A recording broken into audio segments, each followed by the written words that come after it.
미 연방 항공청이라는 기관이 있습니다. Federal Aviation Administration, 줄여서 FAA라고 하는데요. 미국 교통부 산하 기관입니다. 그래서 여기서 하는 일은 국내 항공교통, 또 항공안전 등 항공과 관련된 전반적인 업무를 관장하고 있죠.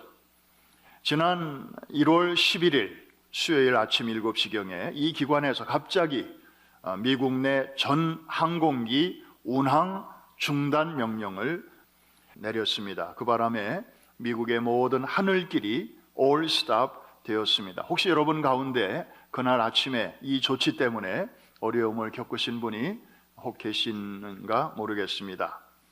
비록 1시간 반 만에 해제되긴 했지만 이 미국 내 항공기 전면 운항 중단 사태는 벌써 22년 전인가요? 9.11 때 그때 한번 있은 후에 그 후에는 이번이 처음이기 때문에 하루 종일 아주 대혼란이 빚어졌습니다. 그러나 테러나 사이버 공격이 아닌 것으로 드러나서 무척 다행이지만 왜 시스템이 90분 동안이나 작동하지 않았는지에 대해서는 여전히 조사 중에 있습니다. 우리를 더욱 불안하게 하는 것은 그 원인이 뭔가 이게 분명하게 나와야 조치를 취할 수 있는데 아직까지 그냥 시스템이 오래돼서 그런 게 아니겠나 뭐 이런 정도밖에는 진단이 되질 않고 있으니 이렇게 가다가는 언제 다시 또 이런 문제가 생길는지 아무도 장담할 수 없기 때문에 불안하기 짝이 없는 것이죠. 우리는 이런 뉴스를 들으면서 이제 이런 질문을 자연스럽게 하게 됩니다. 야, 세상이 이렇게 정말 내일 일을 알 수가 없고 그리고 변화무쌍하고 또 복잡하고 그리고 모호한 그야말로 VUCA 시대 속에서 우리가 지금 살고 있는데 그러다 보니까 지난 수요일 날 같은 그런 사태도 우리가 경험하게 되는데 정말 시스템의 오작동이 결코 일어나지 않는, 그래서 참으로 마음 놓고 우리가 기댈 수 있는 정확하고 틀림없고 실수가 없는 그런 컨트롤 타워는 세상에 정말 없는 것인가? 우리는 이렇게 묻지 않을 수가 없습니다. 저는 그 어디서도 분명한 대답을 아직 듣지 못했습니다. 그런데 유일하게 있다라고 말하는 곳이 있었습니다. 거기는 바로 하나님의 말씀이 담겨진 성경이었습니다. 한번 저를 따라 한번 외쳐주시기를 바랍니다. 있다! 그런 데가 있다는 것입니다.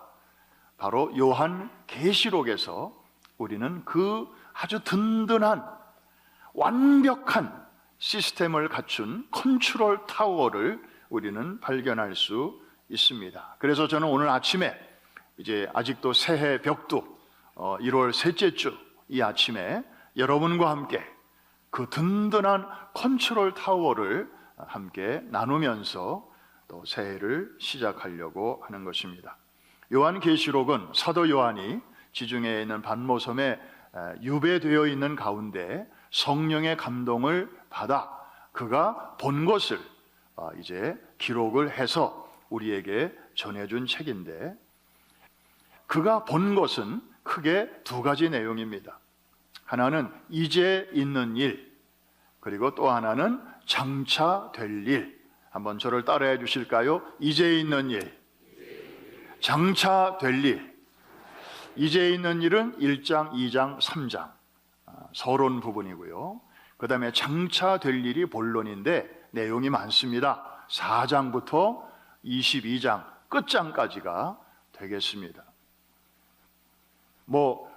이제 윤곽을 여러분들이 이해하시고 들어가는 게 도움이 되니까 이 말씀을 드리는 것입니다. 그러니까 요한계시록의 본론은 사실 이제 4장부터 시작이 된다고 말할 수 있습니다. 장차 될 일이 뭐냐 하는 것을 우리에게 열어 보여주시는 거니까요. 그 중에서도 4장과 5장이 굉장히 중요합니다. 4장은 바로 그 컨트롤 타워, 이 모든 것을 통치하시고 섭리하시는 그 관제탑과 같은 역할이 바로 이 4장인데 거기에 하나님의 보좌가 있는 것입니다.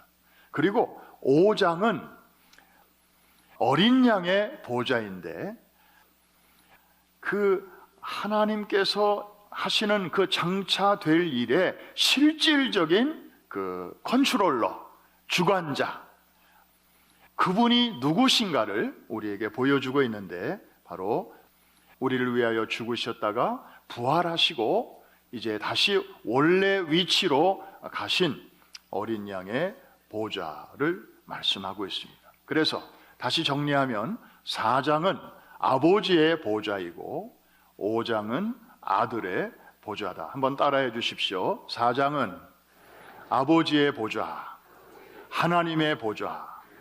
5장은 아들의 보좌, 어린 양의 보좌. 여기까지 이해가 되시면 아멘 하십시다. 그래서 이 두 가지를 통틀어 하늘의 보좌라고 이해를 하시면 아주 좋을 것입니다. 한번 따라해 주십시오. 하늘의 보좌, 아버지의 보좌, 아들의 보좌, 하나님의 보좌, 어린 양의 보좌. 그래서 여기는 컨트롤 타워고 이쪽은 그것을 실질적으로 주관하는. 여러분 공항에 나가면 오늘도 오면서 제가 쭉 라과디아 공항을 이렇게 보면서 왔습니다만은 라과디아 공항에도 높이 솟은 컨트롤 타워가 있어요. 거기 보면 안테나가 정신없이 돌아갑니다. 그러면서 모든 비행기의 이착륙을 거기서 컨트롤을 하죠. 거기가 마비가 되면 이제 큰 혼란이 일어나게 되는 것입니다. 그래서 이 하나님의 보좌야말로 미국 정도만 주관하는 그런 FAA 정도가 아니고 이 하나님의 보좌는 이 보이는 세계 전부, 그런데 그것만도 아니고 심지어 보이지 않는 세계에서 일어나는 모든 것까지를 컨트롤하는 그런 컨트롤 타워인데요. 자, 이 하나님의 보좌가 어떤 곳인지 우리가 한번 슬쩍 보는 게 좋을 것 같습니다. 계시록을 잠깐 나와서 로마서 11장 36절 우리 같이 한번 보겠는데요. 저 말씀을 여러분들이 함께 읽으시면서 보좌라는 단어는 아마 여러분들이 못 찾으실 것입니다. 그런데 하나님의 보좌가 사실은 살짝 숨어 있습니다. 숨은 그림 찾기 여러분들이 한번 찾아보시기를 바랍니다. 시작. 이는 만물이 주에게서 나오고 주로 말미암고 주에게로 돌아감이라. 그에게 영광이 세세에 있을지어다.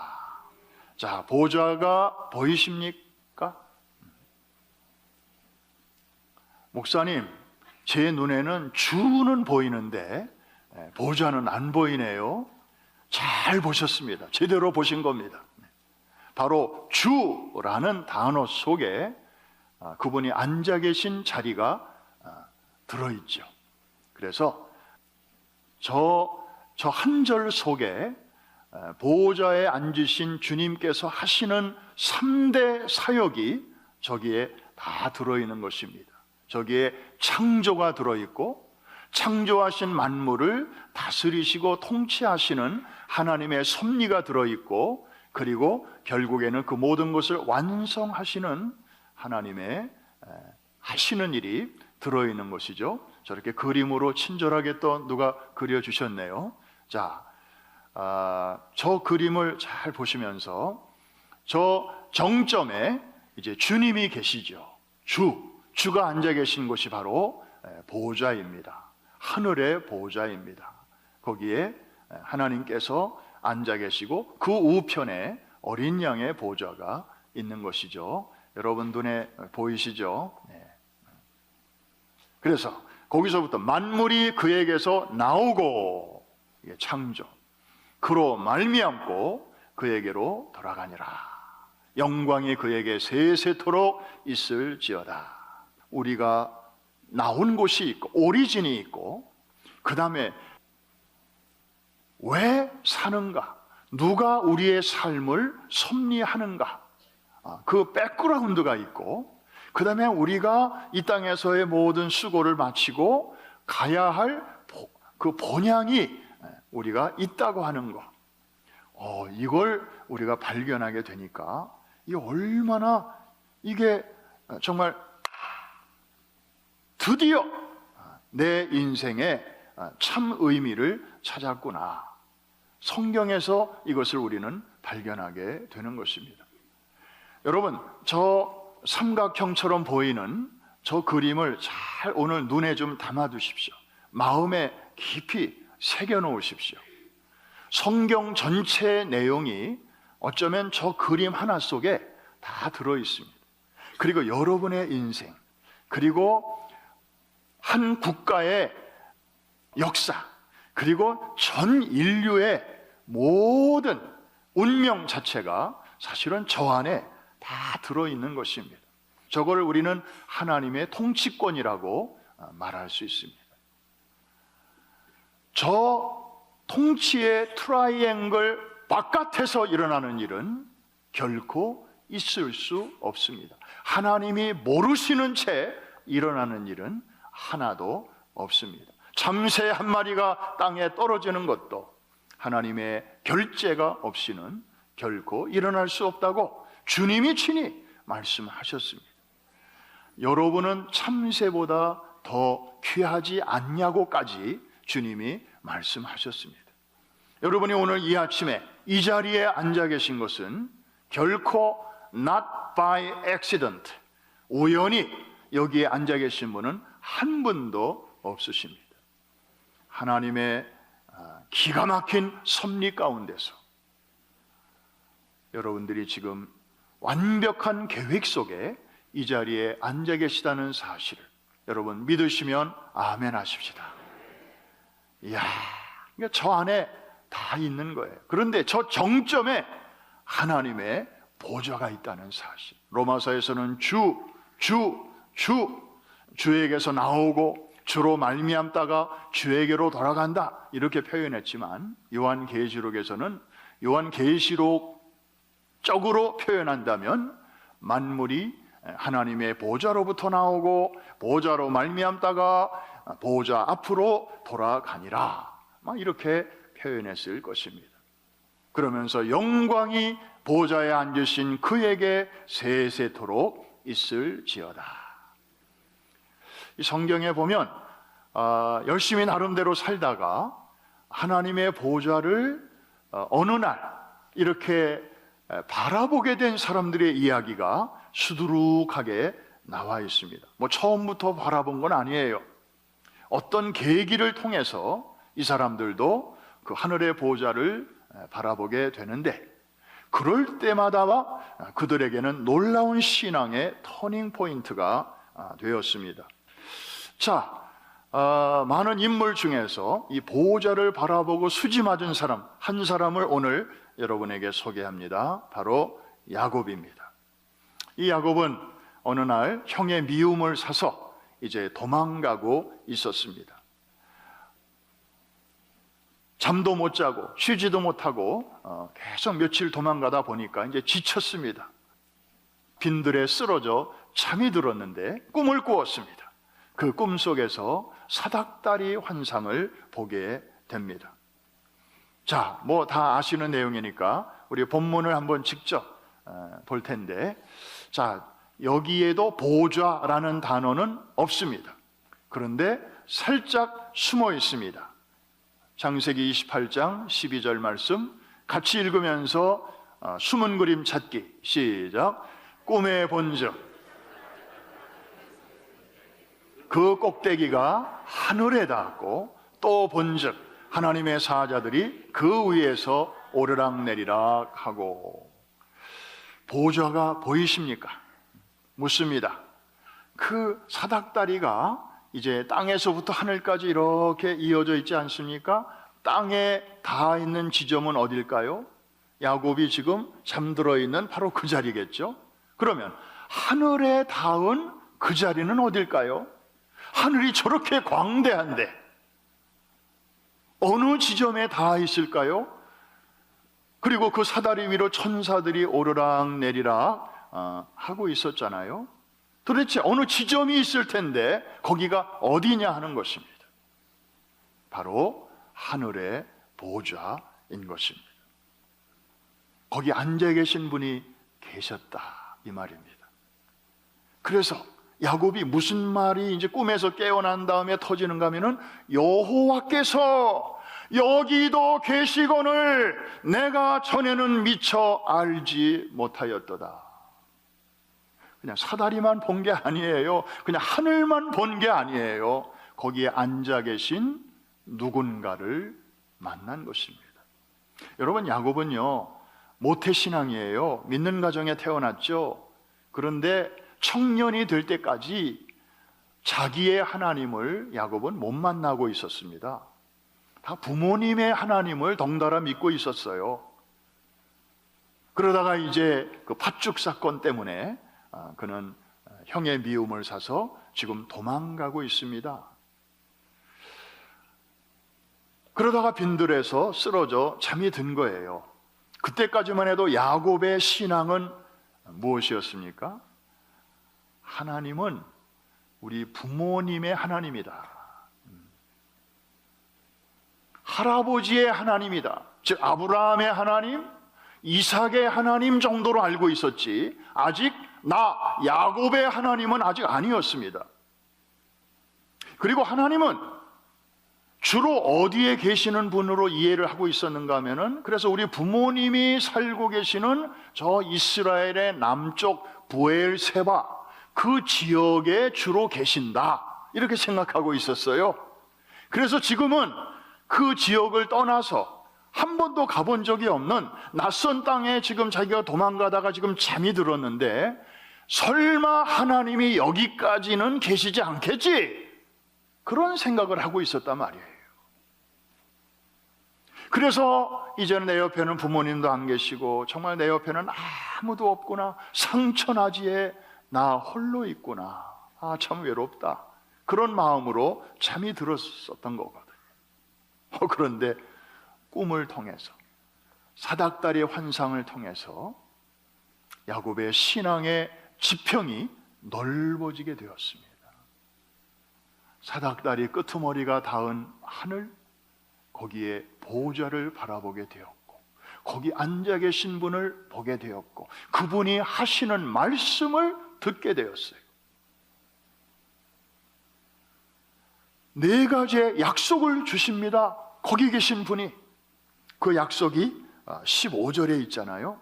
우리 같이 한번 The Promise, 야곱의 인생을 변화시킨 하나님의 약속의 말씀인데 다 같이 한번 읽겠습니다. 시작. 내가 너와 함께 있어 내가 어디로 가든지 너를 지키며 너를 이끌어 이 땅으로 돌아오게 할지라.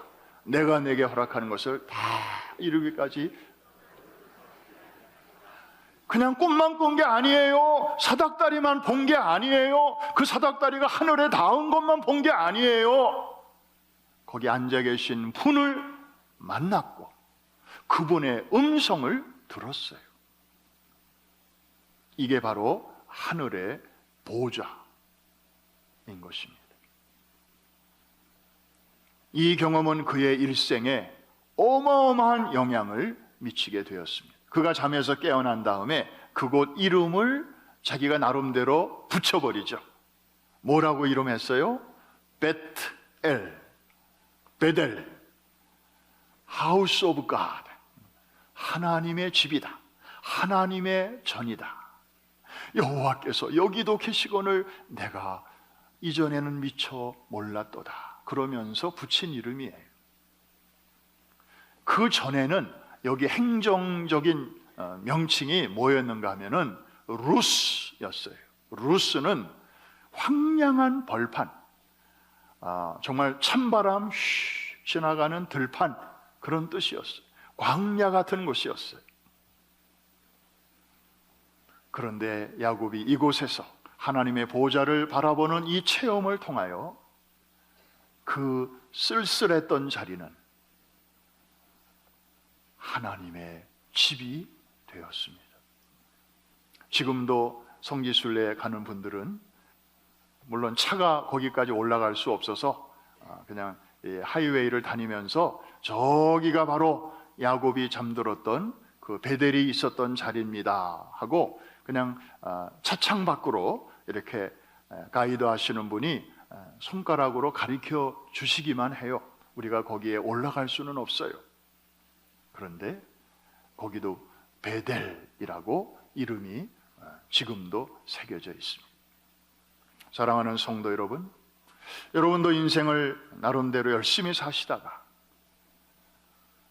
때로는 루스의 경험을 하실 때가 있지 않습니까?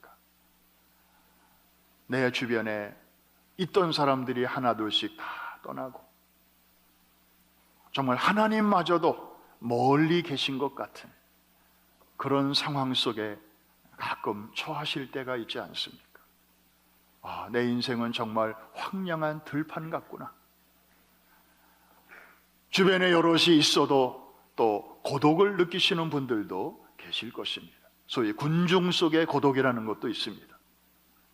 사람은 누구나 외롭습니다. 그런데 그런 외로움과 고독을 넘어설 수 있는 정말 멋진 비결이 있습니다. 그것이 바로 오늘 우리가 지금 살펴보고 있는 하나님의 보좌 신앙입니다. 야곱도 믿는 가정에서 태어났고 기독교적인 환경에서 쭉 자랐지만 그에게 보좌가 열린 것은 바로 커서였고 이렇게 쫓기는 상황 속에서였고 정말 위기 속에서 그는 이런 은혜를 맛보게 되었습니다. 야곱은 그 후에도 물론 좋은 일도 많이 있었지만 쓰라린 일도 많이 경험합니다.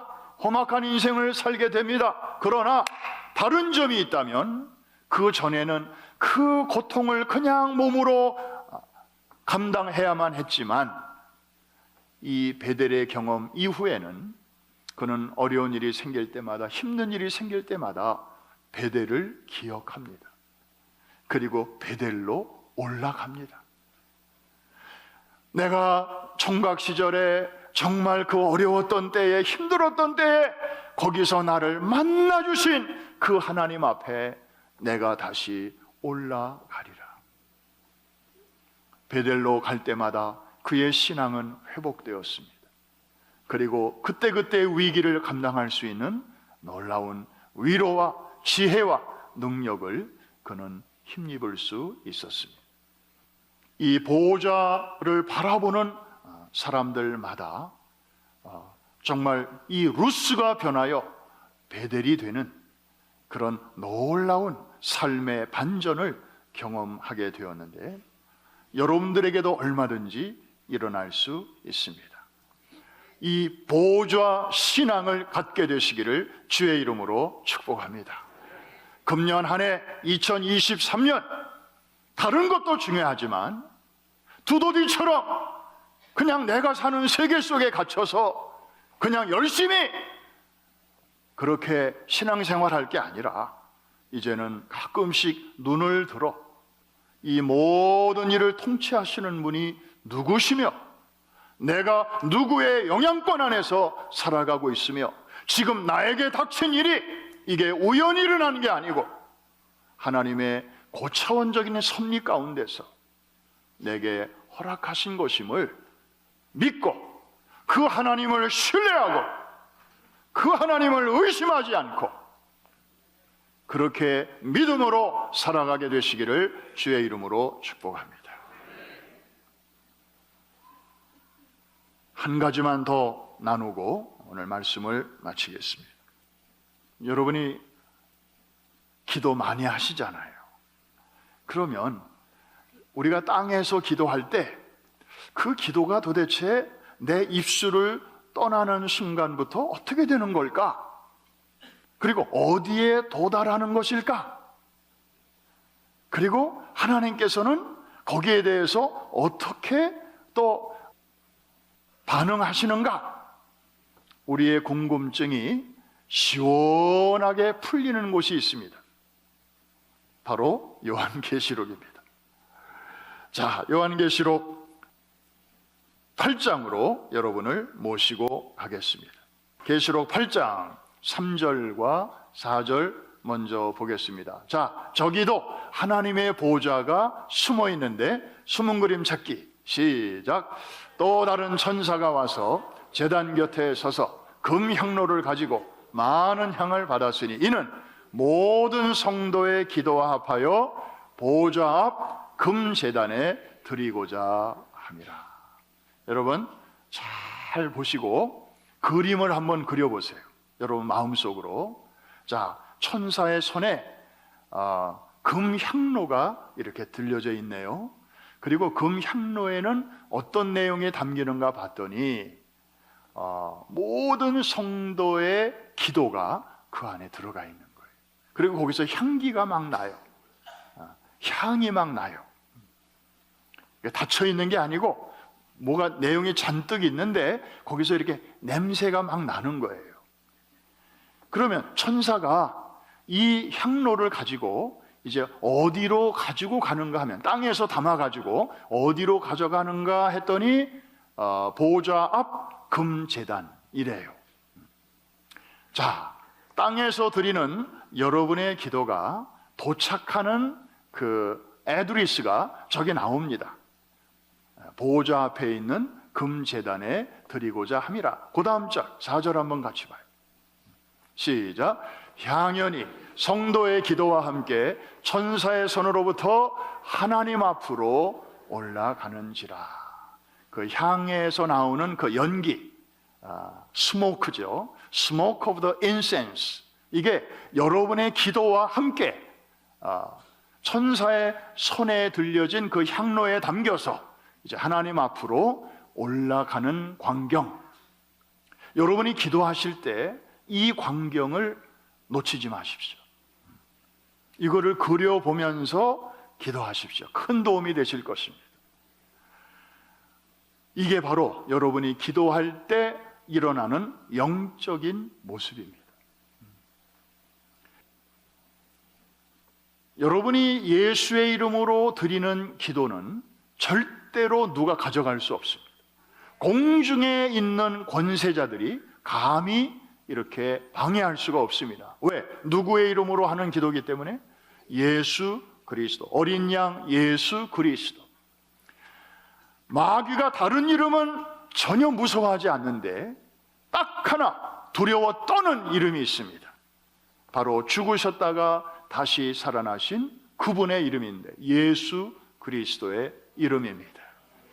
사망의 권세 잡은 자 마귀를 무력화시켜버린 부활하신 예수 그리스도의 이름. 여러분이 기도하실 때 그냥 형식적으로 예수님의 이름으로 기도합니다. 우리는 때때로 아무 생각 없이 할 수 있지만 마귀는 그 이름만 듣기만 해도 벌벌벌벌 떠는 것입니다. 감히 손을 댈 수가 없는 것입니다. 그래서 땅에서 드린 여러분의 기도가 저렇게 아주 유유히 보좌 앞에 있는 금제단에까지 상달되는 저 모습, 여러분들이 이렇게 생각하면서 기도하십시오. 정말 기도하면서 신나게 될 줄로 믿습니다. 그런데 자, 도달하는 것으로 끝나는 게 아니죠. 잘 전달되는 것만으로 끝나는 게 아니에요. 그 다음까지 한번 보겠습니다. 5절입니다. 이거는 이제 응답입니다. 하나님께서 어떻게 응답하시는가 같이 한번 읽습니다. 시작. 천사가 향로를 가지고 제단에 불을 담아다가 땅에 쏟음에 우레와 음성과 번개와 지진이 나더라.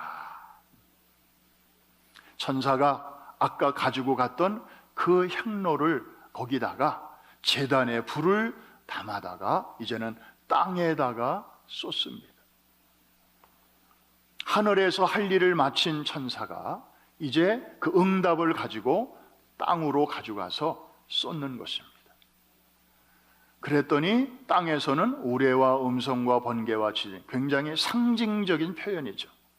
여러분, 이 영적 세계의 일을 우리 땅의 언어로 다 표현할 수가 없죠. 표현하려면 아마 요한계시록의 분량만 해도 저 성경 전체의 분량만 해야 할 것입니다. 다 표현할 수 없기 때문에 저렇게 때로는 상징적인 표현을 사용하는 것입니다. 뭔가가 일어나고 있는 거죠. 하나님의 응답입니다. 그러므로 하늘의 보좌는 땅에서 드리는 여러분의 기도가 도달하는 도착점인 동시에 하나님의 응답이 여러분을 향하여 출발하는 출발점이기도 하다. 이해가 되시면 아멘. 한 번 더 할게요. 저 하늘의 보좌는 땅에서 드리는 여러분의 기도가 도달하는 도착점인 동시에 하나님의 여러분을 향한 응답이 출발하는 출발점이기도 하다. 아멘입니까? 그러니 이 우리의 신앙생활에 이 하나님의 보좌가 얼마나 중요합니까? 우리가 신앙생활하면서 성경을 읽으면서도 이거를 발견하지 못하고 산다면 얼마나 억울한 일입니까? 이제 앞으로 이 보좌에 대해서는 우리가 계속해서 좀 묵상하고 또 살펴보고 또 공부하는 그런 시간을 가질 것입니다. 이제 마치기 전에 한 가지만 우리가 한번 분명히 하고 마치겠습니다. 여러분, 자, 아까 제가 말씀드렸죠. 요한계시록은 복잡한 내용들이 많지만 크게 두 가지 내용으로 되어 있다. 하나는 이제 있는 일, 그리고 장차 될 일. 이제 있는 일은 1, 2, 3장. 그 다음에 장차 될 일은 4장부터 몇 장까지? 끝장까지, 22장까지. 그러면 이제 이 장차 될 일이 하나님께서 행하실 일의 본론인데 왜 4장, 5장을 저 끄트머리에 두지 아니하시고 이 장차 될 일의 이 앞부분에다가 두셨을까 하는 것입니다. 왜 사도 요한에게 너는 내가 본 것을 기록하라 하시면서 순서를 왜 이렇게 하셨을까? 그 의도는 분명합니다.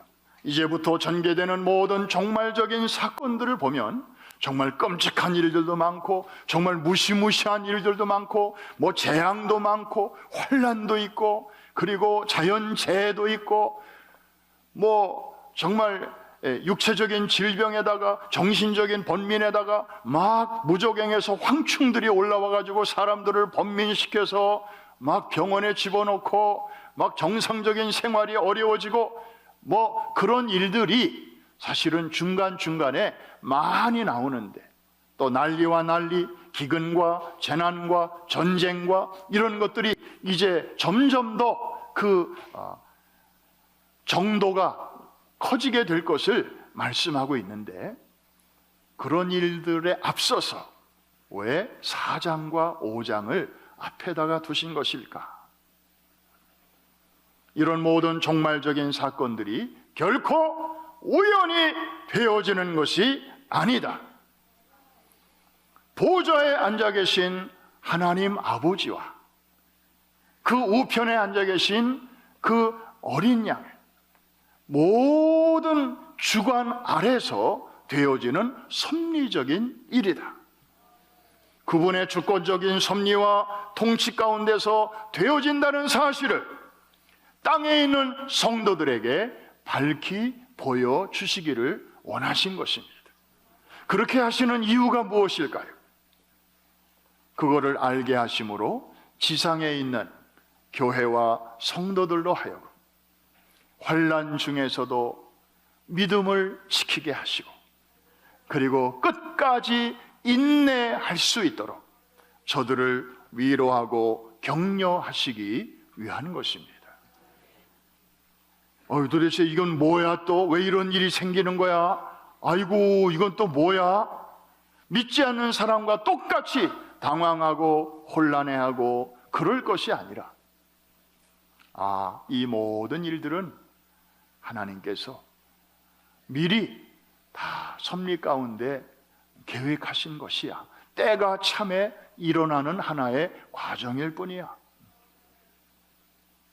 성도들로 하여금 그런 관점을 가지고 세상을 바라보게 하시고, 그래서 하나님을 신뢰하는 자마다 이제 마음의 안정을 찾고, 그리고 주변에 벌벌 떠는 사람들에게 찾아가서 저들에게 이 하나님의 말씀으로 위로하고, 또 저들도 이 복음의 그 평강 안으로 저들을 잘 초청하라고 하나님께서 이렇게 4장과 5장을 계시록의 앞부분에다가 넣어 주신 것입니다. 이해가 되시면 아멘 하십시오. 이게 바로 아버지의 마음입니다. 우리를 향한 배려입니다. 교회와 성도들을 끔찍히 사랑하시고, 행여나 우리가 또 그런 줄 알고 있다가도 막상 그 일이 닥치면 또 막 그냥 놀라고 정신없고 그럴까봐 하나님께서 이렇게 보호자를 바라볼 수 있도록 우리를 이끌어 주시는 줄로 믿습니다. 사랑하는 성도 여러분, 새해가 밝았습니다. 좋은 전망보다는 좀 어렵다는 전망이 많은 것도 사실입니다. 뉴 노멀의 시대, 북한의 시대라고 말을 합니다. 그러나 여러분, 우리는 그런 세상을 떠나서는 살 수 없습니다. 그 세상 한복판에서 우리도 살아가야 합니다. 그러나 오늘 한 가지를 분명히 붙잡으십시다. 전능하신 하나님이 오늘도 통치하십니다. 하늘의 보좌에서 다스리십니다. 어린 양의 보좌에서 우리를 지켜보고 계십니다. 지으신 만물을 애를 낳아만 놓고 기르지 않는 부모가 없듯이 창조를 하실 뿐만 아니라 창조하신 만물을 오늘도 하나님께서 실수치 않는 손으로 붙들고 계심을 믿으시기를 바랍니다. 참새 한 마리가 땅에 떨어지는 것도 결코 허락 없이는 이루어지지 않게 하시는 하나님께서 참새보다 귀한 여러분들을 하나님이 어찌 모른다 하시겠으며, 여러분에게서 되어지는 일들 어찌 하나님이 관심 안 가지실 수가 있겠습니까? 한번 따라해 주시기 바랍니다. 너무 쫄지 말자. 너무 위축되지도 말자. 할렐루야. 하나님이 모르시는 가운데서 일어나는 일은 1도 없다. 아멘입니까? 이것이 바로 보좌 신앙입니다. 하늘을 이따금씩 바라보고 거기에서 통치하시는 하나님을 신뢰하는 자마다 금년 한 해 무슨 일을 우리가 만나든지, 당장엔 웃을 일도 있고 울 일도 있지만, 그러나 합력하여 선을 이루어 주실 그 하나님을 신뢰하시기를 주의 이름으로 축복합니다. 이 얘기는 꼭 해야 되겠네. 뱀 얘기를 해서 미안합니다. 이 뱀이 목표를 향하여 가잖아요. 근데 이렇게 똑바로 일자로 가지 않더라고. 이러면서 가요. 그런데 이놈을 이렇게 칼로 딱 잘라서, 아니면 사진으로 이렇게 딱 잘라서 요 몸통만 보면 목표를 향하여 가지 않고 요 놈이 엉뚱하게 이렇게 목표와 정반대되는 방향을 바라볼 수 있어요. 우리의 인생에서 되어지는 일들이 가끔 그럴 때가 있습니다. 하나님께 기도는 하지만 되어지는 일을 보면 전혀 그 일에 가까이 가는 게 아니고 점점 더 멀어지는 쪽으로 갈 수 있어요. 그러나 뱀의 전체적인 움직임을 보면 중간은 동서로 되어 있지만 전체로 보면 남북으로, 그래서 저 목표를 향하여 쫙 움직이는 것처럼 하나님의 섭리는 바로 이렇습니다. 합력하여 선을 이루어 주십니다. 그 하나님을 신뢰하시기를 바랍니다.